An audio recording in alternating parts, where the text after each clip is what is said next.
Percy Jackson and the Olympians by Rick Riordan. Chapter 1. I accidentally vaporized my pre-algebra teacher. Look, I didn't want to be a half-blood. If you're reading this because you think you might be one, my advice is close this book right now. Believe whatever lie your mom or dad told you about your birth and try to lead a normal life. Being a half-blood is dangerous. It's scary. Most of the time it gets you killed in painful, nasty ways. If you're a normal kid reading this because you think it's fiction, great. Read on. I envy you for being able to believe that none of this ever happened. But if you recognize yourself in these pages, if you feel something stirring inside, stop reading immediately. You might be one of us. And once you know that, it's only a matter of time before they sense it too. And they'll come for you. Don't say I didn't warn you. My name is Percy Jackson. I'm 12 years old. Until a few months ago, I was a boarding student at Yancey Academy, a private school for troubled kids in upstate New York. Am I a troubled kid? Yeah, you could say that. I could start at any point in my short, miserable life to prove it, but things really started going bad last May when our 6th grade class took a field trip to Manhattan. 28 mental case kids and 2 teachers on a yellow school bus heading to the Metropolitan Museum of Art to look at ancient Greek and Roman stuff. I know, it sounds like torture. Most Yancey field trips were. But Mr. Bruner, our Latin teacher, was leading this trip, so I had hopes. Mr. Bruner was this middle-aged guy in a motorized wheelchair. He had thinning hair and a scruffy beard and a frayed tweed jacket, which always smelled like coffee. You wouldn't think he'd be cool, but he told stories and jokes and let us play games in class. He also had this awesome collection of Roman armor and weapons, so he was the only teacher whose class didn't put me to sleep. I hoped the trip would be okay. At least, I hoped that for once I wouldn't get in trouble. Boy, was I wrong. See, bad things happen to me on field trips, like at my 5th grade school when we went to Saratoga Battlefield. I had this accident with a Revolutionary War cannon. I wasn't aiming for the school bus, but of course I got expelled anyway. And before that, at my 4th grade school, when we took a behind-the-scenes tour of the Marine World Shark Pool, I sort of hit the wrong lever on the catwalk, and our class took an unplanned swim. And the time before that, well, you get the idea. This trip, I was determined to be good. All the way into the city, I put up with Nancy Bobofit, the freckly, red-headed kleptomaniac girl, hitting my best friend Grover in the back of the head with chunks of peanut butter and ketchup sandwich. Grover was an easy target. He was scrawny. He cried when he got frustrated. He must have been held back several grades because he was the only 6th grader with acne and the start of a wispy beard on his chin. On top of all that, he was crippled. He had a note excusing him from PE for the rest of his life because he had some kind of muscular disease in his legs. He walked funny, like every step hurt him. But don't let that fool you. You should have seen him run when it was enchilada day at the cafeteria. Anyway, Nancy Bobofit was throwing wads of sandwich that stuck in his curly brown hair. And she knew I couldn't do anything back to her because I was already on probation.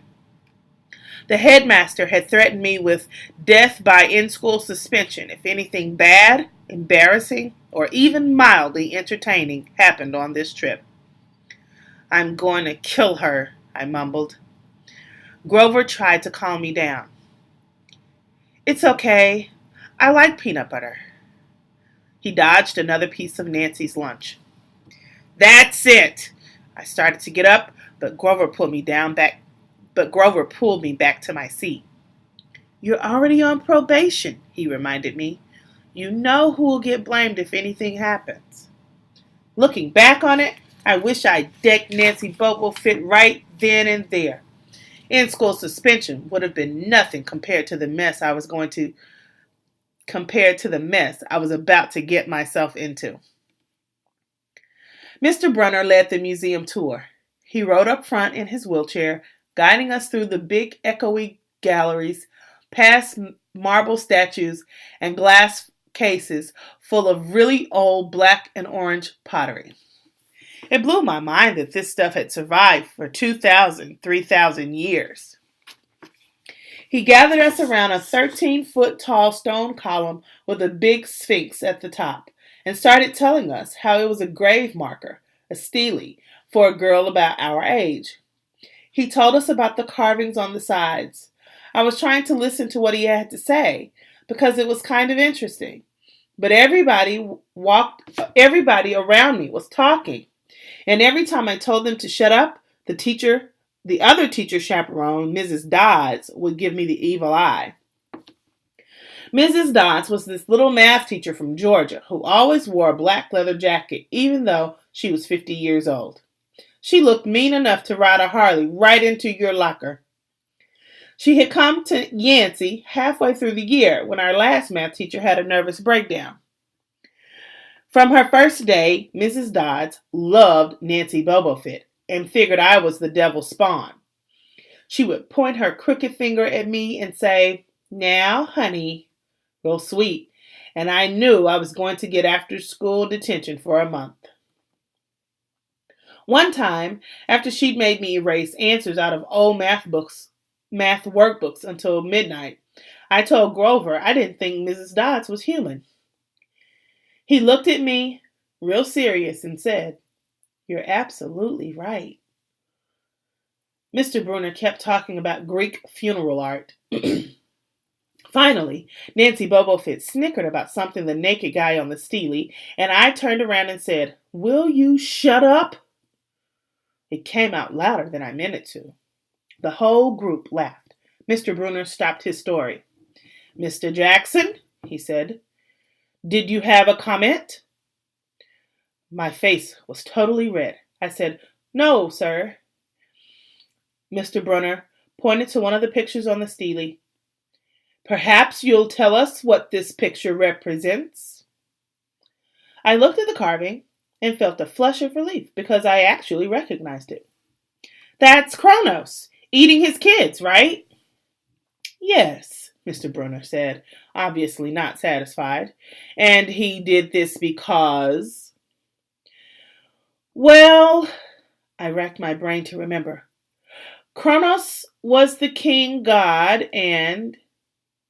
God? Mr. Brunner asked. Titan, I corrected myself. And he didn't trust his kids who were the gods. So, Kronos ate them, right?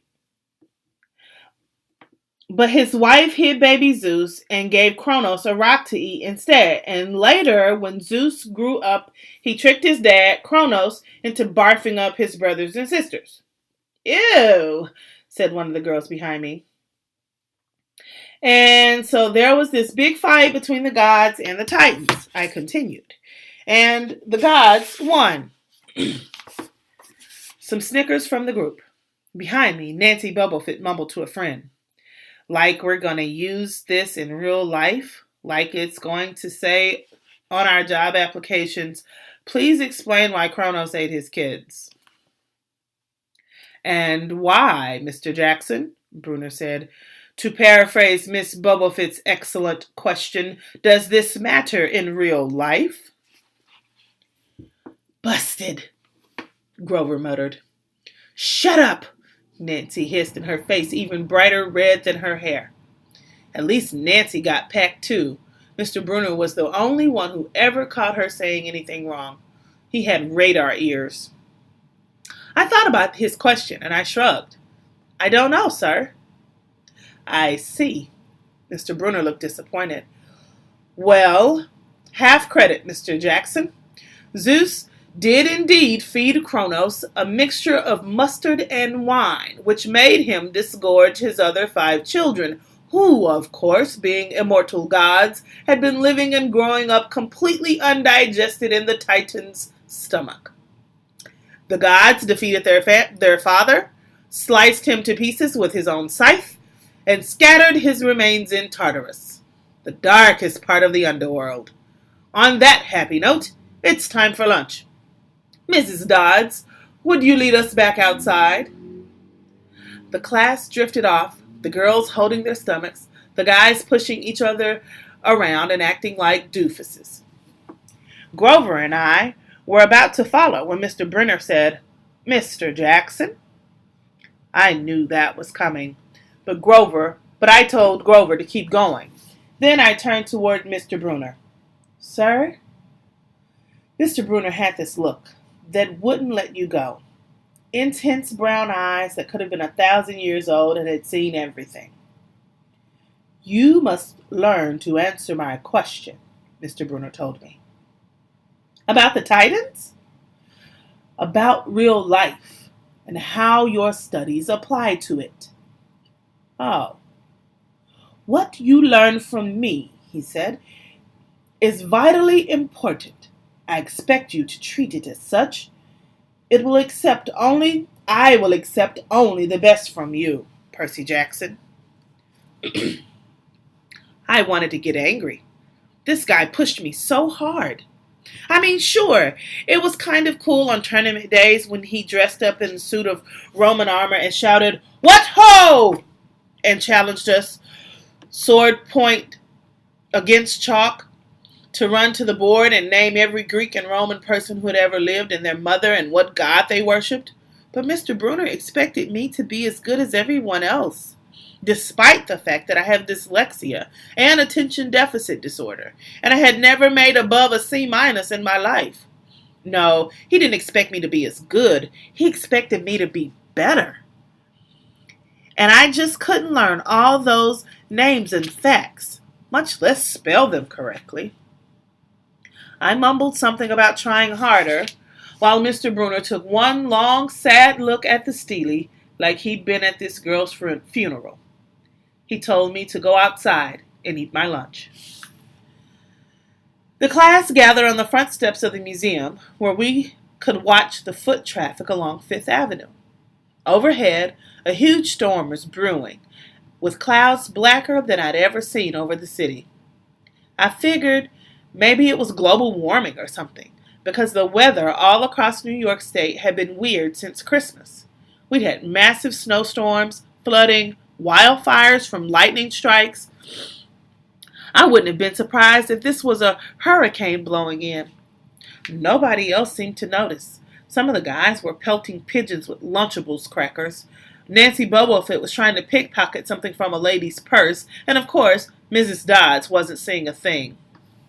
Grover and I sat on the edge of the fountain, away from others. We thought that maybe if we did that, everybody wouldn't know that we were from that school. The school for loser freaks who couldn't make it elsewhere. "Detention?" Grover asked. "Nah," I said, "not from Brunner. I just wish he'd lay off me sometimes. I mean, I'm not a genius." Grover didn't say anything for a while. Then, when I thought he was going to give me some deep philosophical comment to make me feel better, he said, "Can I have your apple?" I didn't have much of an appetite, so I let him take it. I watched the stream of cabs going down Fifth Avenue and thought about my mom's apartment only a little ways uptown from where we sat. I hadn't seen her since Christmas. I wanted so bad to jump in a taxi and head home. She'd hug me and be glad to see me. But she'd be disappointed too. She'd send me right back to Yancey, remind me that I had to try harder, even if this was my 6th school in 6 years. And I was probably going to be kicked out again. I wouldn't be able to stand that sad look she'd give me. Mr. Brunner parked his wheelchair at the base of the handicapped ramp. He ate celery while he read a paperback novel. A red umbrella stuck up from the back of his chair, making it look like a motorized cafe table. I was about to unwrap my sandwich when Nancy Bobofit appeared in front of me with her ugly friends. I guess she'd got tired of stealing from the tourists and dumped her half-eaten lunch in Grover's lap. "Oops," she grinned at me with her crooked teeth. Her freckles were orange, as if someone had spray painted her face with liquid Cheetos. I tried to stay cool. The school counselor had told me 1,000,000 times, count to 10, get control of your temper. But I was so mad my mind went blank. A wave roared in my ears. I don't remember touching her, but the next thing I knew, Nancy was sitting on her butt in the fountain, screaming, "Percy pushed me!" Mrs. Dodds materialized next to us. Some of the kids were whispering, "Did you see? The water, like it grabbed her."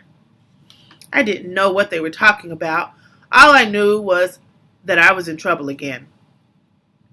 As soon as Mrs. Dodds was sure poor little Nancy was okay, promising to get her a new shirt at the museum gift shop, etc., etc., Mrs. Dodds turned on me. There was a triumphant fire in her eyes as if I'd done something she'd been waiting for all semester. "Now, honey." "I know," I grumbled. "A month erasing workbooks." That wasn't the right thing to say. "Come with me," Mrs. Dodds said.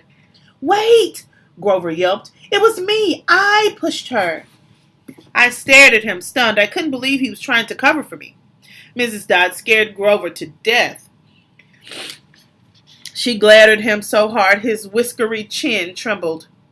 "I don't think so, Mr. Underwood," she said. "But you will stay here." Mr. Grover looked at me desperately. "It's okay, man," I told him. "Thanks for trying." "Honey," Mrs. Dodds barked at me. "Now." Nancy Bobofit smirked. I gave her my deluxe "I'll kill you later" stare. Then I turned to face Mrs. Dodds, but she wasn't there. She was standing at the museum entrance, way at the top of the steps, gesturing impatiently at me to come on. How'd she get there so fast? I have moments like that a lot, when my brain falls asleep or something. And the next thing I know, I've missed something.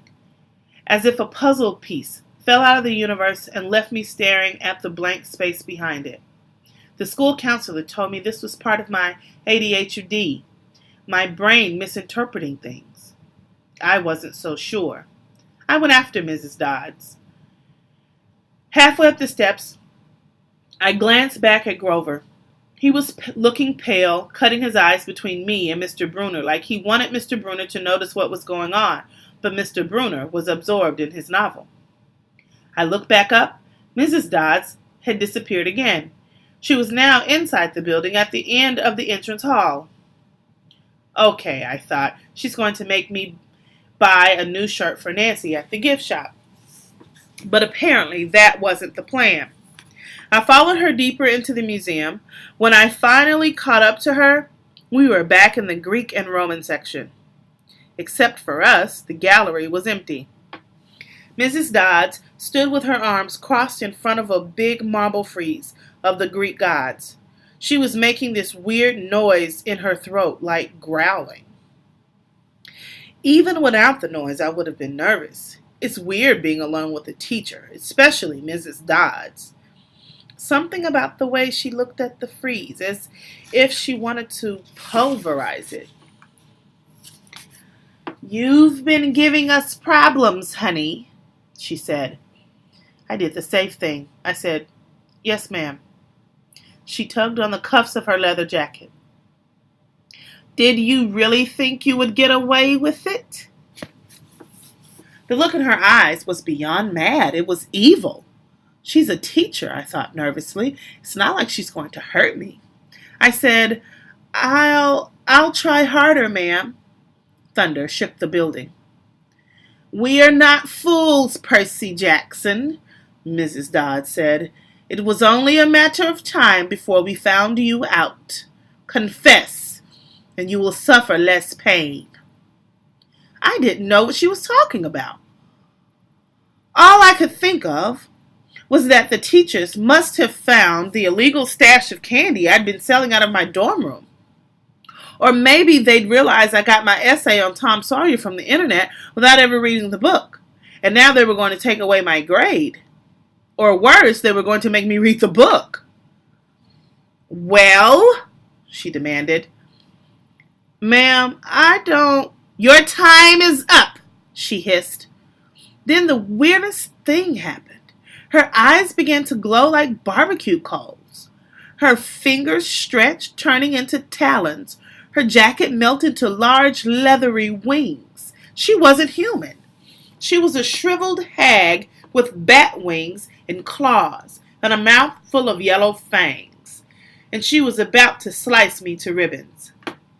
Then things got even stranger.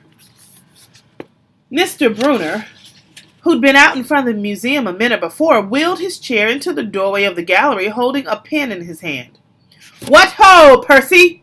He shouted and tossed the pen through the air.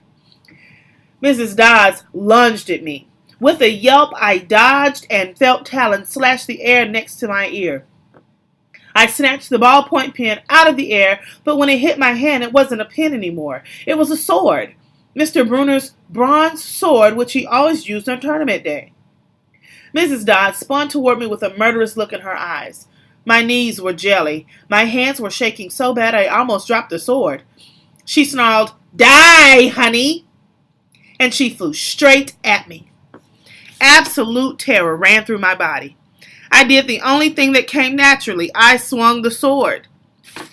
The metal blade hit her shoulder and passed clean through her body as if she was made of water. Mrs. Dodds was a sandcastle in a power fan. She exploded into yellow powder, vaporized on the spot, leaving nothing but the smell of sulfur and a dying screech, and a chill of evil in the air as if those two glowing red eyes were still watching me. I was alone.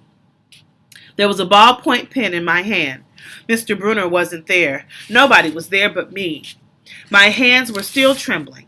My lunch must have been contaminated with magic mushrooms or something. Had I imagined the whole thing? I went back outside. It had started to rain. Grover was sitting by the fountain, a museum map tinted over his head. Nancy Bobofit was still standing there, soaked from her swim in the fountain, grumbling to her ugly friends.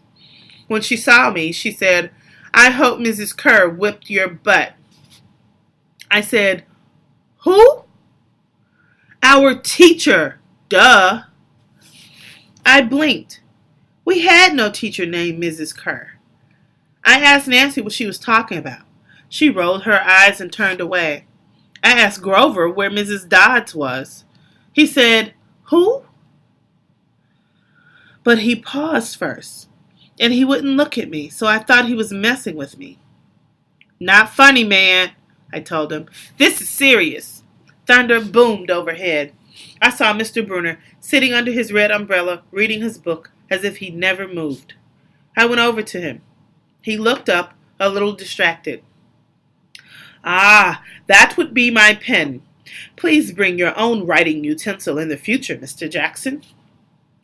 I handed Mr. Bruner his pen. I hadn't even realized I was still holding it. Sir, I said, where's Mrs. Dodds? He stared at me blankly. Who? The other chaperone, Mrs. Dodds, the pre-algebra teacher. He frowned and sat forward, looking mildly concerned. Percy, there is no Mrs. Dodds on this trip. As far as I know, there's never been a Mrs. Dodds at Yancey Academy. Are you feeling all right?